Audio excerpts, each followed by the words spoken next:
I love therapy, and in fact, I've been going to therapy since I was around 6 years old. Though I talk about therapy a lot and may interview some therapists on the show on occasion, nothing that is said in this podcast should be considered a replacement for therapy. If you are struggling, I urge you to please seek guidance from a therapist because you are absolutely worth it.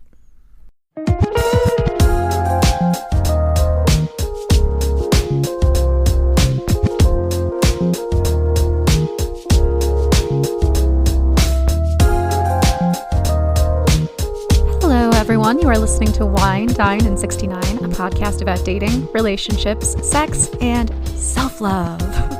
Here we are in our first episode of 2022. It's been a quick start to the year. I mean, so there was no insurrection at the Capitol on the 6th day into the new year, so I'm already going to say that we're off to a better start, but knock on wood. Apologies in advance. They appear to be doing something maintenance related above me, and there's a lot of crashing going on, but I need to record this today because guess what? Friday, the day that this is dropping, is my last day at my job. It's just, I don't know. I don't know if people listening to this are religious or spiritual. I myself, I'm spiritual, and at the end of 2021, things just kind of started lining up in the most beautiful ways. And I put my 2 weeks notice in 2 weeks ago, and Friday's my last day at the company that I've been at for 4.5 years. I've been in the publishing field for 7 years since I moved to Philadelphia from Michigan. And I'm so excited. I'm going to be moving on to real estate appraisal. I'm going to be a trainee at a company with a boss that I think I'm really gonna vibe with. I think it's going to be a great fit, and I'm going to learn a lot. I'm so excited. I'm stressed out right now because I'm trying to wrap up things at work, but I'm very, very excited. So far, I'm so happy with the way that things have kind of unfurled for me. When they say, what is it in Sound of Music? When God closes a door, he opens a window, or whatever. I am back in Philadelphia from being home, and I would talk about that, but honestly, I just got to hang out with my parents a lot of the time, and I slept with my dog every night, and it was just a really good kind of settling period and getting adjusted to, I don't know, just allowing myself to be slow, which was needed, I think. And, I had to face some demons while I was at home, but oh my God, I literally saw on TikTok earlier today that I shouldn't be saying that word in my space. So I'll have to turn around 3 times and throw salt over my shoulder or whatever. Anyway, I was dealing with some stuff while I was home, obviously. If you're going to be home for 6 weeks with your parents, there's going to be stuff that's coming up. Gone through a breakup recently. There's going to be stuff that's going to be coming up. And yeah, but it was so fucking good for me. I came back to Philly. I feel like a new person. I am so happy and excited. And I mentioned TikTok. TikTok has somehow become my new favorite social media platform. Don't know how that happened, but I guess I'm going to be continuing to post stuff on there. So go ahead and follow along. Wine Dine 69 pod. And yeah, I guess what's the thing that I want to cover today before we get into the conversation? I wanted to give a slight update because I feel like it's been forever since I recorded one of these intros, even though it's been 2 weeks. But it just feels like so much has happened in the period of time. I think when I recorded the last intro, I hadn't gotten the job offer yet. So it feels worlds away. Oh, I also bought a car last weekend because I'm going to need that for the new job. Lots of things happening. It's quite crazy. But I don't know, thank you for listening to this journey. Those of you who are still listening, thank you for those. I know that I do want this podcast to be mostly informational and about me listening to people's stories and about learning from people. But the thing I've learned, I think, is that I also am learning through this process, and my story is part of that learning process, if that makes any sense. So I don't know. Let me know what you think. But I'm just very happy that there is a base of people listening, and who care enough about what I want to say and about the conversations and the questions that I have about love and life and sex that they want to follow along and learn. So thank you for being on this journey with me and for the support. The past few months, things have been kind of rough. Yes, so I have a fantastic conversation lined up today. Really excited. But before I get to that, I want to talk about a new form of copyright for the human body. And it is called body right. It is created by the United Nations Population Fund. And I will, of course, link this all in the episode notes. But it's this new thing. I actually saw it on Ashley Judd's Instagram. Link that as well. And body right. It's own your body online. And I'm going to read verbatim from the website so that you can learn a little bit about it, because I could try to wrap it up, but it would probably be even more meandering than if I just read it. So here we go. Your body right. The internet can be a hateful, hostile place, particularly for women, girls, racial and ethnic minorities, LGBTQ+, and other marginalized communities who are more likely to have their images abused online. Such sexualized abuse includes non-consensual sharing of intimate images, also known as revenge porn, an objectionable term that suggests a survivor deserved retribution or consented to making pornography. Love that point. Thank you.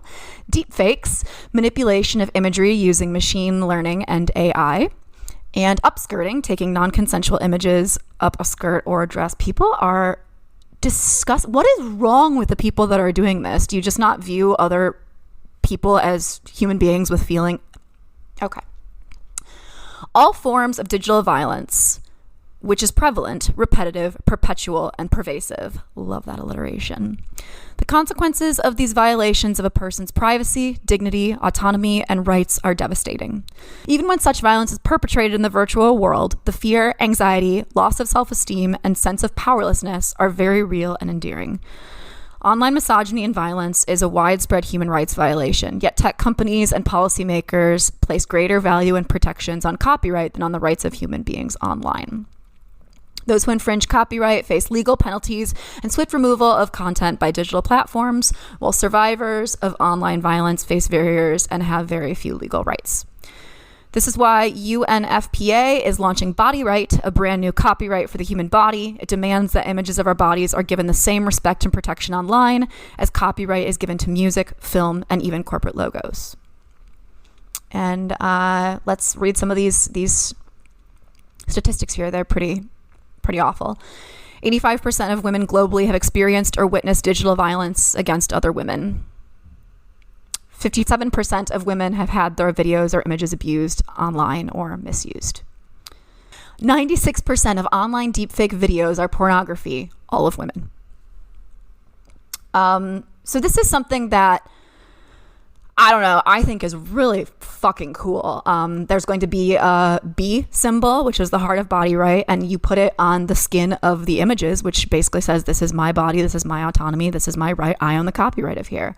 You can put the body right tool, download the symbol, Instagram stories. You can do this all from the website. I'm going to do it right now as soon as done here. But yeah, what a cool, I've talked about the Monica Lewinsky TED Talk about how she talked about shame and online shaming and how she was kind of the first mass person to experience. And I also talked about John Ronson's book, So You've Been Publicly Shamed.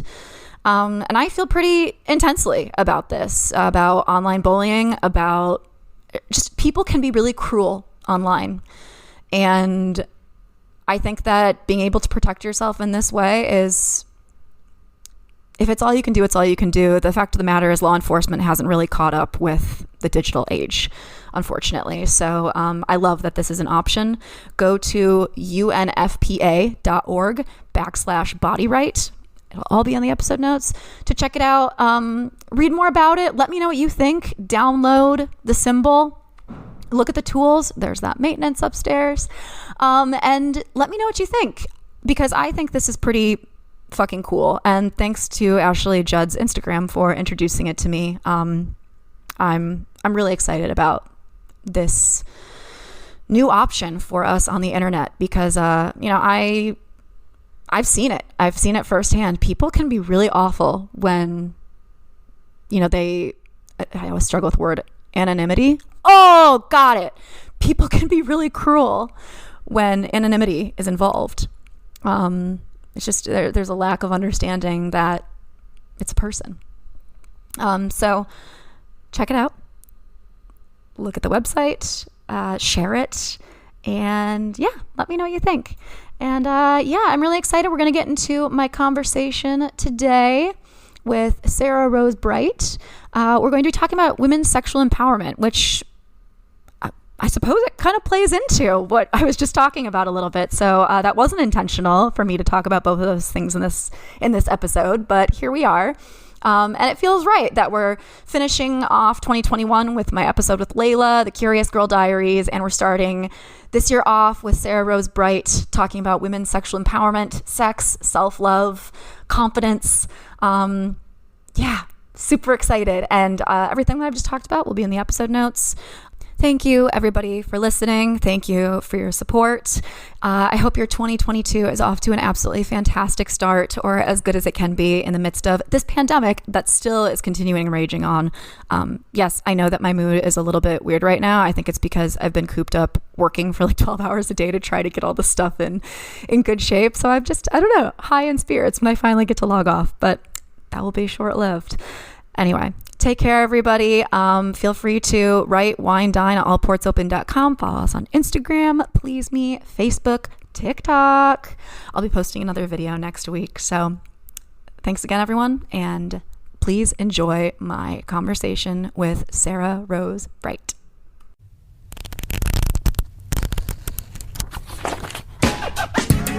Calling all citizens of Halcyon City.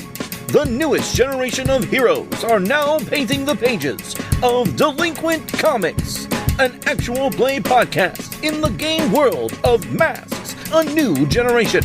Join our heroes as they struggle to build a team and save the city. Can Titan escape the shadow of his mentor burnout? Is Soul's overwhelming power too dangerous to control? Will Muse discover her past? And how does White Knight stomach all those strange snacks?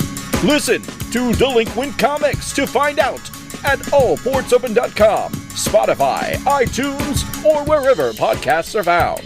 New issues become available to all citizens every other Monday.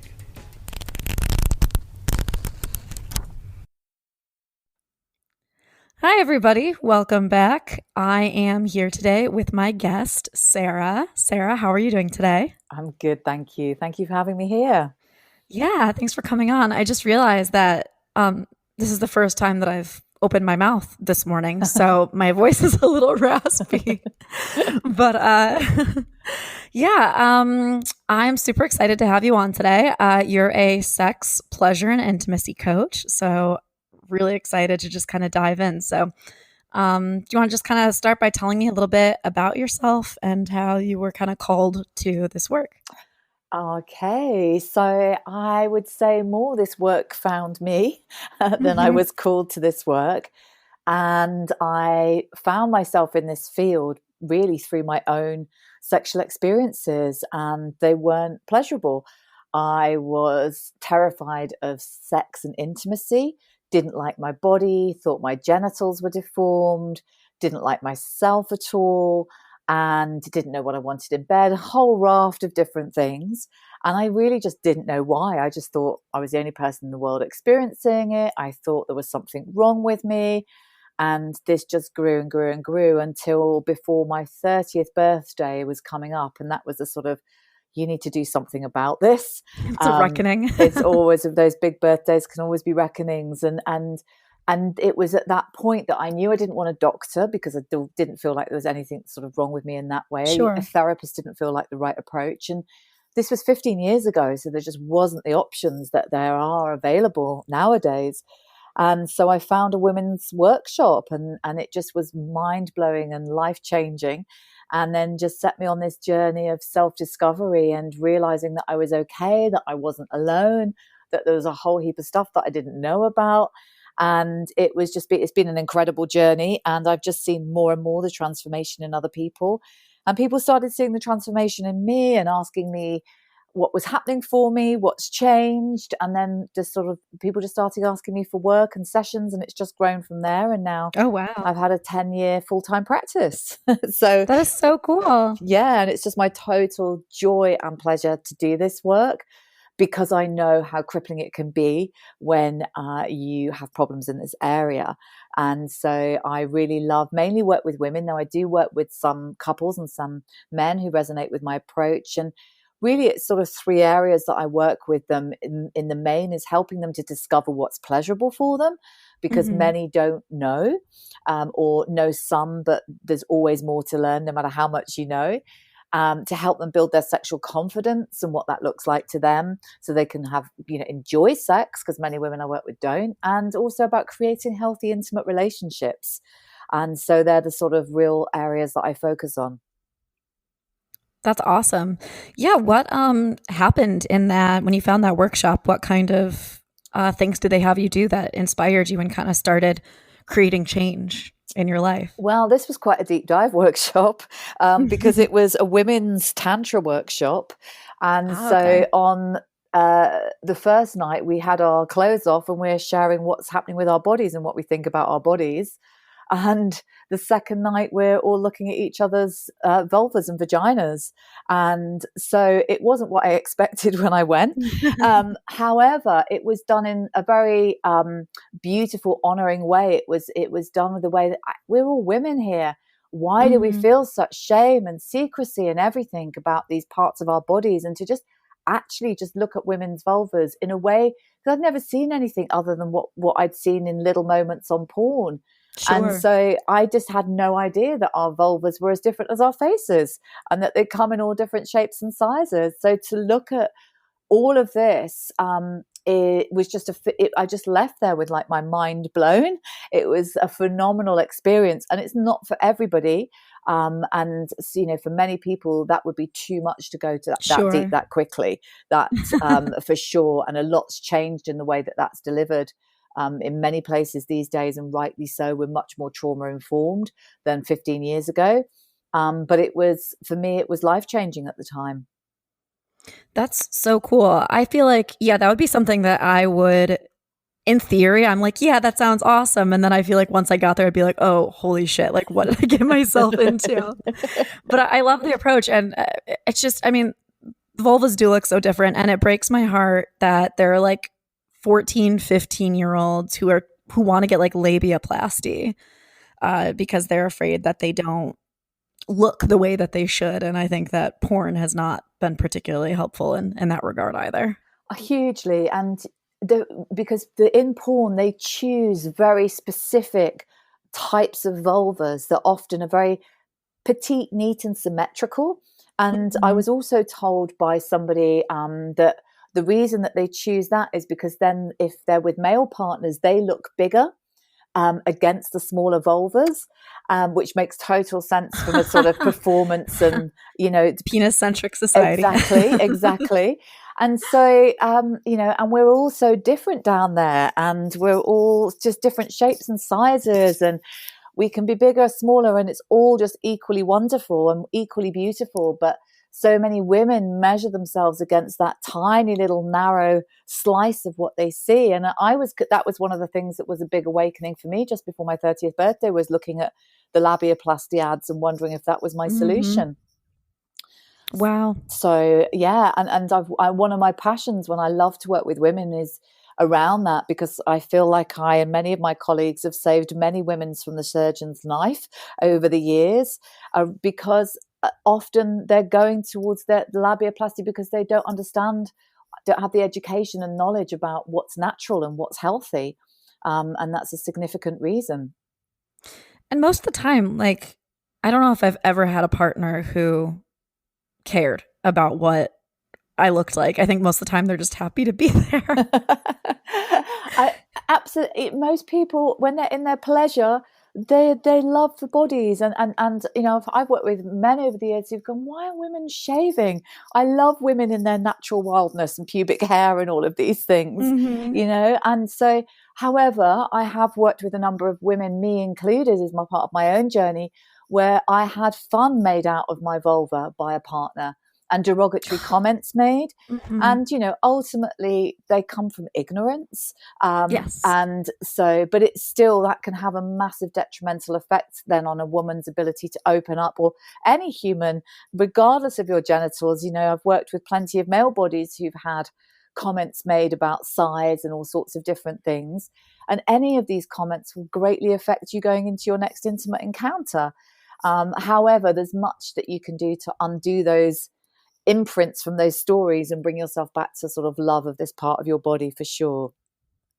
Absolutely. Have you, it's just occurred to me, you know, you're in the UK, so I figured I'd ask. One of my favorite TV shows, have you seen Naked Attraction? No, I haven't. I've heard about it. Is that the dating one? Yes. Yeah. It's so it sounds really judgmental up front, because, you know, you're basically judging this person based on their genitals and then based on the rest of their body. But what's been really nice for me as I watch it is just how kind everybody is, and everybody has something nice to say about everybody. And it's just, I don't know, it comes across as something that might be really judgmental and mean, but it's not. And there are all sorts of people on the TV show. There are amputees, there are female to male trans, male to female trans. There are couples who are looking bi, straight. You know, it's actually pretty beautiful. Wow, I'll have to check I was that out. surprised. Yeah.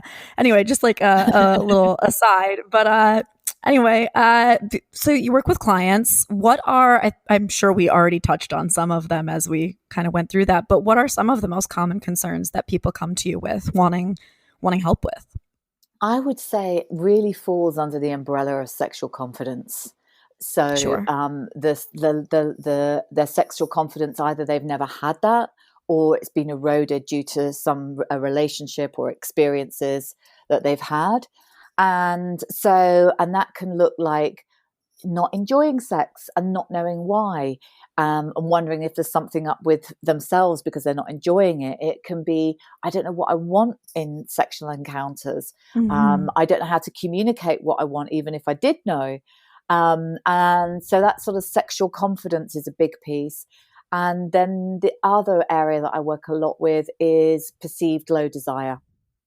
And I say, I definitely want to talk about that. yeah, so I say perceived because people have a perception that their desire is low, and they're measuring it often against a perception of what normal desire should look like, which, you know, we know doesn't exist.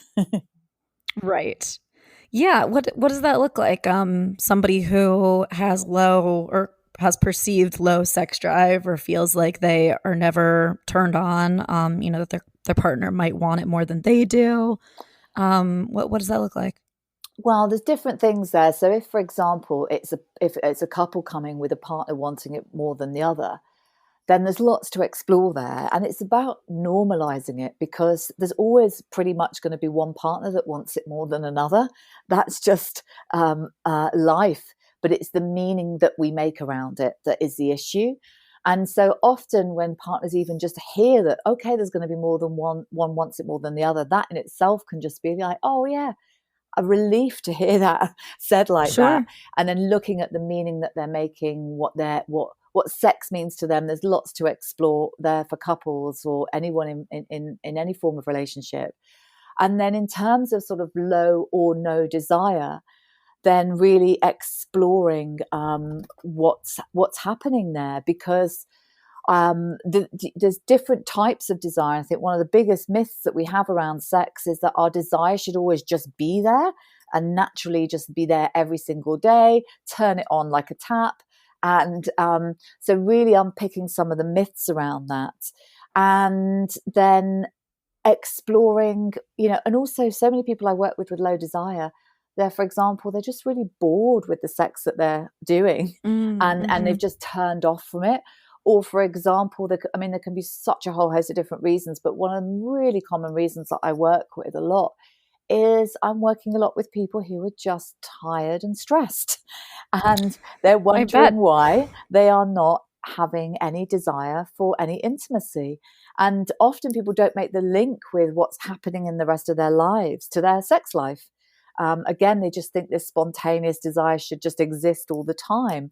And some women, their desire, well, all humans, some people are more spontaneous in their sexual desire. It just happens and flows quite naturally. Other people are more responsive. And so somebody who's responsive in their sexual desire needs something really lovely to happen to for them to respond to. So, for example, they might not be feeling any desire at all and could maybe go months and years without not even desiring sex. However, if something really lovely happens, it could be, I mean, just simple things. There's so many things, but it could be just having a lovely bath or a massage. Mm-hmm. It might even be starting to do something like some kissing or some lovely touch.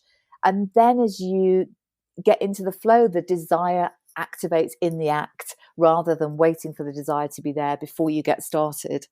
So that's a big myth, and sometimes that alone is a game changer for people. Definitely. And I can see how, like, between the sexes, and obviously we're talking, like, about straight relationships here, that women are likely, in general, not a monolith, more responsive. And, I mean, men wake up with a boner. So it's just kind of there. So I can see how there might be a little bit of a mismatch, in straight couples. Absolutely. Absolutely. And so really just having these conversations around this is just so important. And people feel there's something wrong with them. If it's not natural and it's not easy and flowing, then what does that mean for their relationship? And they make a lot of meaning out of it. And understandably, when we have so little education about any of this stuff. And actually, as we start to talk and unpick the myths that they're carrying, or the shoulds, or the comparisons and the expectations, we can get to the truth of the matter and really reestablish a whole different relationship with sex and desire from that place. Absolutely. Well, how do you go about talking to a partner? If you start defining these things, how do you talk to a partner, communicate with them effectively? What this is going on in our sex life, this, I'd like to try this, because that's a really scary thing. It's intimate and you don't want them to take it personally. Like, what's the best way to do that? It's absolutely, huge. And so talking about it is, well, firstly, if you're not comfortable talking about it, to get good at talking about it.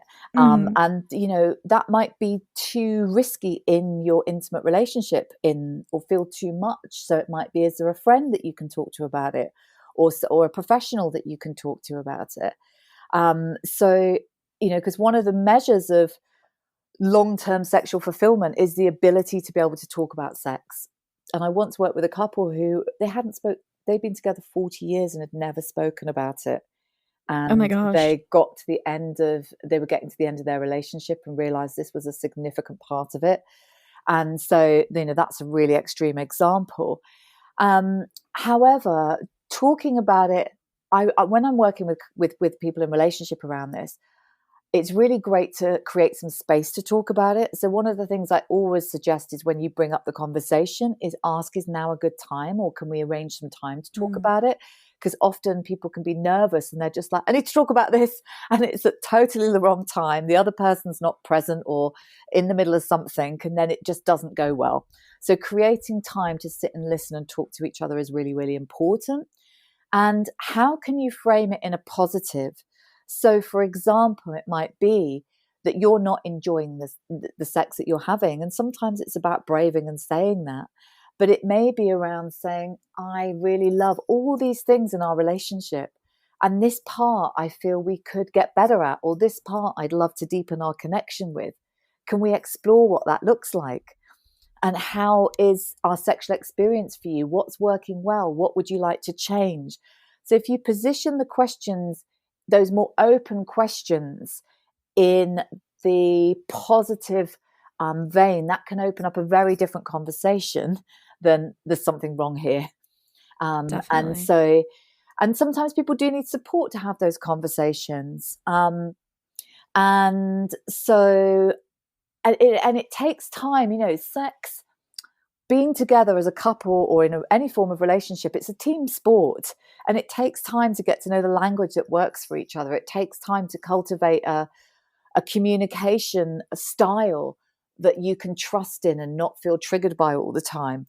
And it takes practice. I think we have these myths that we should just all know what to do and all be good at all of this relationship stuff, all this sex stuff. Oh, and gosh. few of us have had healthy role models in this area. So, we all have to practice and learn. So that's where I'd start, is how you can do it in a way that opens up a positive discussion. And it may be icky, however, it's the only way you're going to transform it into something, and open it up in a beautiful way. Absolutely. Yeah, that's beautiful. I couldn't have said it better myself. I guess I'm wondering, so, we've talked a little bit about coupled sex, right? But a very important component, I think, of being able to communicate. There are some people who don't masturbate, but I'm very pro masturbation. What are some practical ways that people can connect to themselves to amplify their sex lives, especially if somebody might be a little bit uncomfortable with that? Yeah. So for me, a lot of the work that I do is starting away from sex and even pleasure. So many people are very stressed, very busy. Michaela Boehm, the wonderful sexual teacher, she talks about the go mode and the flow mode. So we just live our lives in the go mode, and we're not which is the doing mode rather than the flow mode. And I like that language because it's not loaded like a lot of the other words out there. And a lot of people are very disconnected from their bodies and not and it's a lot of tension, stress in their bodies. So for a lot of people I work with, part of it is daily movement practices and body awareness practices. And so the more we're such a culture in the Western world that's starved of movement, and that they talk about sitting being the next smoking in terms of its impact on our health. So one of the practices I get a lot of my female clients to do is actually just sticking a piece of music on once a day and moving your body, and in a way that feels right for you in that day. So it doesn't have to look pleasurable. It might be that you're feeling stressed and you move your stress. But these practices to connect into the body and move the body on a daily basis are really important. And also, what's your relationship with pleasure on a day-to-day? Because if you are somebody who is not allowing yourself pleasure, or if you have pleasure, feel guilty, all of these things, then that's going to show up in your intimate life as well.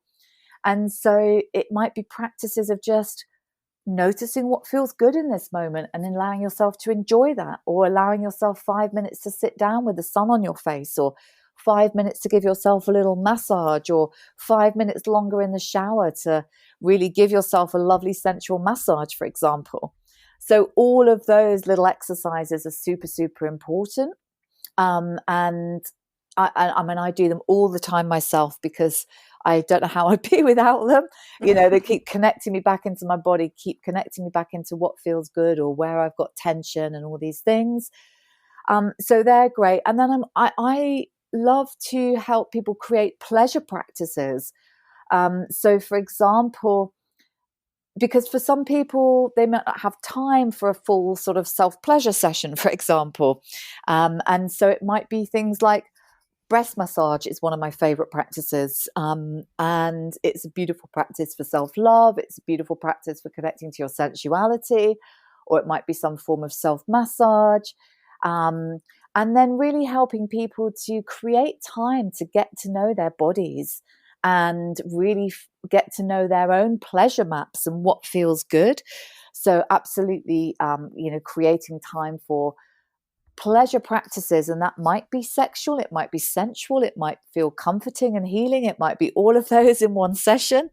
But really just creating time for these practices. We have to learn about our bodies, and we have to learn about our pleasure. And the more that we are anchored in that, then when we have an interaction with another person or people, then that comes from a very different place. So yeah. Yeah, that's all spot on. I was laughing because it reminded me, like, last night I just moved a couple weeks ago, and even before then, basically the last few months, I've just been hustling, moving all the time. And last night I didn't have anything to do, and I just sat in my apartment and was just like, what do I do if I have nothing to do? And relaxing and being present and just allowing myself that time just has not been a thing. I've either been sleeping because I've been exhausted, or I've been just nose to the grindstone. So it's that go flow mentality that you're talking about. And I also love the idea of a pleasure map. Like everybody has different things that light up these different areas. Absolutely. And those things, you might have things that are your go-to things that will just always work for you. And then you'll have other things that change. And I sort of talk about our bodies being this like vast erotic continent that we can go and discover. And how we respond is going to be different when we're not aroused to when we're aroused. It may be different where we are in our menstrual cycle, what sleep we've had, how moods we are. So, but just really getting intimate with our own bodies and really spending time exploring all of the many places, because we're often just so focused on our genitals when it comes to our pleasure. And yeah, they can feel absolutely great. So there's good reason for that. However, if we're just focusing all our pleasure around our genitals, we're going to be limited in what we can experience and explore. And so really getting to know our bodies and our own pleasure maps, and then, bring that into your intimate encounters with partners as well. So get curious, what's their pleasure map like? And get exploring. And if they don't know, what a great thing to do together to explore. Absolutely. Yeah. I mean, I think that can be the most fun thing to, ask, what are you into? What are you into? Like, how does this feel? And just take a day and explore each other's bodies. And I mean, doing that work by yourself really helps, like you were talking about, to bring the confidence to these partnered encounters. Absolutely. And also to help you to relax into that and to really just use all that, whether it's to notice what's happening in your body, actually, because so many of us have very specific learned patterns of behavior when it comes to our sexual pleasure. So if you have a habitual pattern of masturbation where it's going for the goal, the body tenses as you get hotter and hotter in your pleasure, and then there's a big release. And, again, there's nothing wrong with that. It can feel great.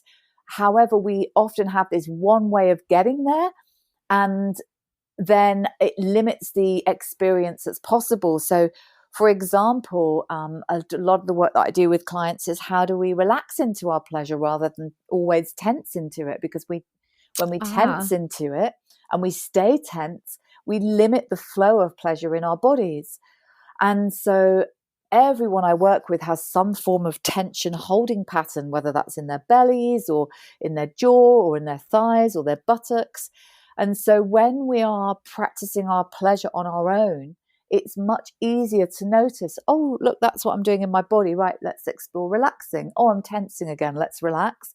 Whereas when we're with somebody else, we can often be so, rightly so, we're so engrossed in the experience with them that actually we're going to go deeper and learn more if we have time to practice on our own as well as with partners.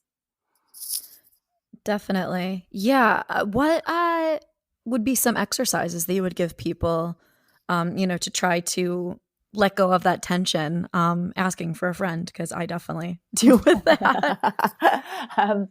So if we have tension in our bodies, the first thing is noticing it, because often we're so on autopilot, and it's so natural to us that we don't notice that we're doing it. And because we live in a culture that's quite stressed and anyway, often we're operating on low level tension, medium stress tension even. And, I sometimes, even now, I'm like, I'm reading a book and I'll notice that my shoulders are tight. And I'm like, oh God, it just creeps in on you because it's so ingrained in our life. So we might notice we've got tension there, and then we release it. And we may find that in a self-pleasure session that we have to do that 50 times because it's so our normal pattern. But the more we do it and the more we release it, and when I say release it, it might be that if you've got tension in your buttocks, that you literally release it. For some people, that tension is so strong that actually to release it, it needs to be amplified. So you squeeze even more and then release it can really help. And for some types of tension, it can just be actually just to open our bodies up. So if your thighs start to tense, what happens if you open and soften your legs? So if your jaw's tensing, what happens if you just open your jaw a little bit and make some sound? That can really help release and reduce tension as well. And so I think people I've had clients where they expect this tension's just going to go away. And actually it's so ingrained. It's just keep noticing it, keep releasing it, keep opening to it. Can really help. And for some people, I've found it really helps to go and get some body work done as well. Sure. To really, where we've got spots that are really tense in our bodies, to go and get some work to really help open those up. Yeah, definitely. Let me see. Oh, well, we talked about sexual desire myth. Are there any other myths that you kind of want to touch on around sex that you wish that people understood? Oh gosh, you could do a whole show just on the myths. So I feel, so we talked about desire. I think for me, the number one myth that I love to sort of talk about is that all sexual encounters have to finish with some form of orgasm or heading towards some goal. Definitely. And that for me is, every client I work with pretty much comes with a belief that somehow successful sex equals some form of penetration, whatever your sexual orientation, relationship configuration, some form of penetration that builds up and up and up, gets hotter and hotter and hotter till some form of climax is reached. And often people will have a belief that orgasms should happen absolutely perfectly in sync and at the same time. And then if none of that happens, or some of it and not all of it, somehow the sexual encounter is deemed a failure.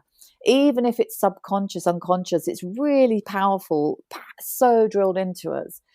And so for me, the measure is pleasure. And that's always my mantra. And it doesn't matter if the pleasure is a 1 out. If we had a pleasure scale with 1 to 10, and 10 being really hot pleasure, it doesn't matter if the pleasure is a 2 out of 10. It doesn't matter if it's a 6, a 4, an 8. It's about enjoying the pleasure and being orientated to what feels pleasurable. Because when you're heading for that goal all the time, there's this pressure that, am I aroused enough? Are they aroused enough? Oh my gosh, my pleasure's going to drop and then it's all over. And all of this inner dialogue that people regularly go through that puts so much performance pressure on them. And, that alone is a game changer, that sex doesn't have to end in orgasm, or it doesn't have to end in even in ejaculation for the male body. I really encourage the clients that I work with to go and have some sexual experiences and explore what it's like to not finish in orgasm and ejaculation, and do a little scientific experiment and see what happens. So I think that's and for me that, I had a female client recently and she was just like, oh my God, I don't have to have an orgasm every time I have sex. Like, she thought that was like her obligation. And the next time she went on, she had sex, she said that just changed the whole experience. And she said, I was just running around telling all my girlfriends, it's okay to not have an orgasm. And obviously orgasms can be amazing and beautiful and wonderful for so many different reasons, but they could also, a sexual encounter can be deeply fulfilling and satisfying without that being on the agenda. So that's a big one. And then I think the other thing is that another big myth is that my partner, if I'm in some form of relationship, my partner should know what to do for me, and I should just know what they want, and it should all be effortless and natural. And in fact, we've been working with a couple, and they're 10 years into their relationship, and the belief was that there was something wrong with them because sex wasn't effortless and natural. And that they, that again, that belief should just know what to do. And actually, I say, if I go to a restaurant with my partner, I don't expect them to choose my dinner and I choose their dinner. We sit and we both look at the menu and we decide what we want that night, and we tune in and be like, oh, I fancy this tonight, not that. And that's how we create the feast together. And so why we expect that our partners should just know what to do and we should just know what to do for them is just, beyond, it's just so deep, this belief. So not to, we're different beings every single day, even if we've been together 20, 30 years. And if we can be with that mindset of, how do I want to be touched today? How does my partner want to be touched today? Or do they want to be touched today? What would they like today? And we take that curiosity into our encounters, then it changes everything. Because when we're just going for that goal all the time and assuming that we should just know what to do, that's when sex becomes functional, boring, mechanical, routine, or whether it's on your own or with partners. Yeah, no, that's incredible. And I I just wish one of the big things that I have learned through the course of this podcast is I'm just like, people put so much pressure on sex, and it really just needs to be fun and about connection. Hugely. And I think this sort of pressure for the perfect sex life, this striving for this sort of mythical perfect sex life. And we're human beings. It can be messy. And I use lots of food analogies, but it's like, we might go out for dinner, and sometimes we're going to go out and have an amazing dinner. Other times we're going to go out and it's going to be mediocre. Sure. And, sex is the same. It's this pressure that sex should just be amazing and perfect all the time. It puts phenomenal pressure on people. And actually, when we let go of that and we can come back to playfulness and just fun and be relaxed with it, and bring that mindset of learning and discovery together, all for ourselves, then it just, again, changes everything. I have another question about sexual myths, and I was debating whether to bring this up. So I was talking with some friends a couple months ago, mixed company, men and women, and I mentioned blue balls. I mentioned how, like, my high school boyfriend and even my college boyfriends to some extent would claim to be in immense pain when they weren't able to finish. And I mean, I should also mention, I guess, that I wasn't having sex at this point in time when I was in high school. But, in the other fooling around I wasn't having penetrative sex. I was having other types of sex. Let me be specific here. I was talking to, and my male friends, including my current partner, were like, yeah, like, that's bullshit. Like, that's not a thing. These guys were telling you this so that you would, like, finish them off. What's the truth there? Because, I'm talking to men who are in their 30s now, and they're telling me that it was BS. But according to these men that I was with earlier in life, it was the most intense pain that they had ever experienced. And I guess I'm just wondering, like, I'm assuming the truth is probably somewhere in the middle, and probably during puberty it's more difficult. But like, what's the details on that? Yeah, well, I have to say, I don't know where this it'd be interesting to look at where this phrase blue balls has come from. And I suspect that absolutely, that's, as you were talking, that's exactly what I was thinking, that when you're in those teenage years and the intensity of sexual energy can be so strong. So I don't have an answer for that, but I do feel that. But I've worked with many men of all ages, because I did have a few years where I worked with a lot of men who believe that that's a thing, and so I invite them, like I said before, to do like a scientific experiment and go and see what happens if you don't ejaculate, and to see that the world isn't going to end. And right. And also, a lot of it though is when we're not taught, we don't have any training or education on what to do with our sexual energy.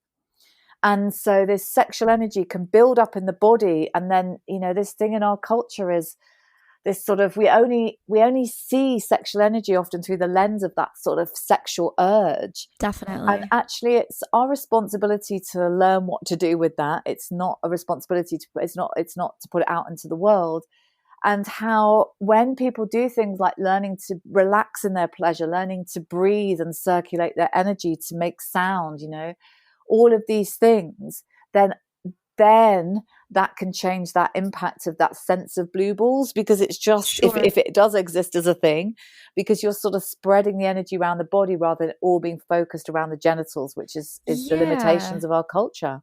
It feels like that could be coming from a place of tension, Yes. rather than like so I, when I have sex with my current partner,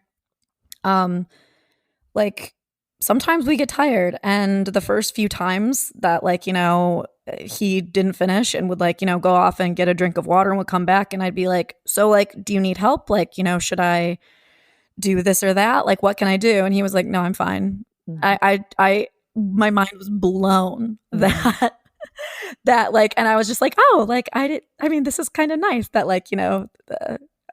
I don't have to feel pressured to, finish the job, so to say. So absolutely. And I encourage couples, and I do with my own partner, we don't always have ejaculation, and sex can just be lovely in just having that deep, intimate connection. And I talk about, rather than being in the hot zone, we're always aiming for the hot zone. And actually, where the magic can happen is hanging out in the warmer zones, where it's just a more relaxed, for example, if it is penetrative lovemaking, it's much more relaxed.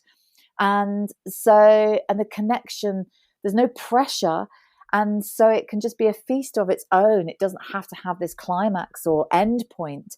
And actually, when we're in that place, and this is where all the tantric and Taoist traditions come in, that actually our pleasure can expand and take us into whole new realms where we can be in orgasmic flow and energy and bliss for a long time. So it opens out new ways of experiencing our bodies and our pleasure as well. Definitely. No, I think that's my big takeaway from our conversation thus far is maybe focus a little less on tension and more on flow, which as we were talking, I was just like, oh God, I need to take that mantra with me literally in every aspect of my life, not just in my sex life. Well, I guess kind of tied to that, you talk a lot about authentic sexual desire. Mm-hmm. Talk to me about what that is. Yeah. So when it comes to the question of what do we want sexually, and also what do we want in life, it's not sexual desire. It could be desire for anything. Our desires are often have a big heap of conditioning thrown in there, which can often be so subtle we don't even notice it's not ours. So it can be what we feel we should do, or what is expected of us, or what we imagine being a sexual person, a sexual woman looks like.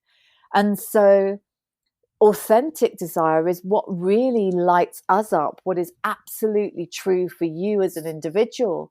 That pleasure map, yeah. That pleasure map. And so there's the pleasure map of the body, but also it could be whole heaps of different things. And often I work with so many women who, when they're asked what they want, they just say they don't know. And even when I even had a woman who I asked this question to, who just sobbed because she said, I don't feel anyone's ever genuinely asked me that question and really wanted to hear the answers of that.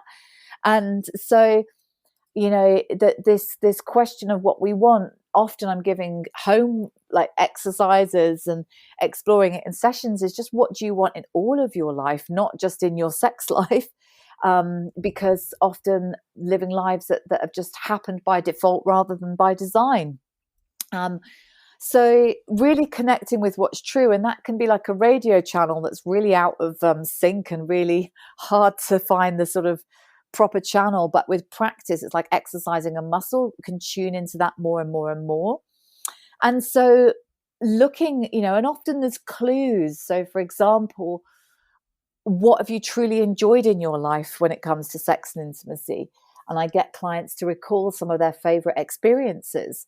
And what is it about those experiences that made them so wonderful? Where were they most aroused in those experiences? What do they fantasize about? And a fantasy might just be a daydream. A lot of women say, oh, I don't fantasize, because they have an imagining that fantasy has to have some elaborate story with a script and a start, middle, and end point. but actually it just might be daydreaming about one thing happening, or a type of touch, Sure. or a seductive connection, or whatever it is. And so taking time to look at, what am I desiring that maybe I've learned to desire but is not really true for me, or I'm doing it because I think my partner will like it, or whatever. And then really taking time to tune in to what really truly lights me up, what really arouses me.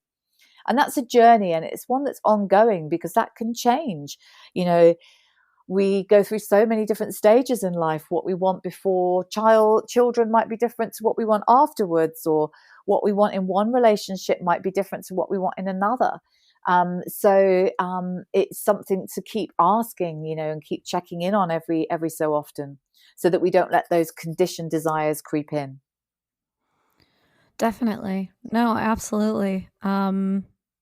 Condition. I mean, I just am thinking about all of those movies and things that you hear when you're growing up about how things should be. And it seems like there's a lot of, myths, obviously, surrounding this. Well, I guess let's kind of get into like more of the work that you do. You have a ton of really awesome resources. You talked about breast massage a little bit, and I know that you have like sexy playlists and study courses. Like, what are some of the offerings that you have that you work with your clients with? Yeah. So so there's heaps that I've developed, and I've done heaps of training over the years. And so just giving people really simple things that you can take away and make a difference. So, I've created an online course called Ignite Your Sexuality, which is a sort of 10-module course for women, which I sort of say is all the sex education you never had. And we look at modules from self-love to body love to vulva love to desire to what is it that you really want. There's whole heaps of different things there. And I've got a few, if you go onto my Spotify with my name, Sarah Rose Bright, I've got a heap of playlists that I'm developing. So there's playlists for breast massage, playlists for self-pleasure, playlists for sensual massage, and just really things to also start you off, because music can be such a thing to help you get into the zone and help you to switch off and relax. And so those playlists, you might love them, or they might inspire you to go and do more of your own. And I'll give you a little link to a guided audio practice for breast massage as well for people, because breast massage is such a wonderful practice. There's huge benefits, not just for our sensual selves, but also for our breast health as well. Yeah, I didn't want to necessarily get into that because there were so many other things. But it also, you're supposed to do a check once a month, and I know I'm really awful at it. So this seems like a kind of fun way to implement that into your routine. Absolutely, because a lot of women only touch their breasts from the place of, is there something wrong with them? Sure. And actually, let's really engage and really love our breasts from a place of just connection through breast massage. And I work with so many women who either didn't have any sensation there, or didn't like their breasts for whatever reason, and through this practice have really changed their relationship with their breasts. Yeah, amazing. Breasts are beautiful, vulvas are beautiful, and you know what? Penises are beautiful too for those who have them. And I think that there's been a lot of jokes made in popular culture about shapes of these things, and they're all beautiful. So absolutely. Well, go ahead and let people know, where can we find you? Where can I know you just kind of talked about your Spotify and mentioned your website, but feel free to go ahead and kind of let everybody know where they can give you a follow. Yeah, so my website is sarahrosebright.com, and there's lots of things on there, blogs and all sorts of wonderful things. I've got a YouTube channel and an Instagram channel, all under my name, Sarah Rose Bright. So come say hello. I obviously do one-to-one work, so if you're interested in that, please reach out. And also, if you've got any questions or anything at all, I always love to hear from people. Amazing. Well, thank you so much for coming on. I love, one of my favorite things is that, I get to give this information out in the form of a podcast, but I'm such a curious person, especially about sex. And so, I get to ask my selfish questions as well and get answers. So I'm definitely going to be doing some research on blue balls because I need to know now. Yeah, me too. Thank you so much for coming on today. I really appreciate your knowledge and sharing with us the myths and some tools for how to develop confidence and be more empowered in our bodies. You're so welcome. It's been a pleasure. Thank you so much for having me. And everybody, thank you for listening. This has been Wine, Dine, and 69. I am your host, Rachel Dalton, and let's keep talking.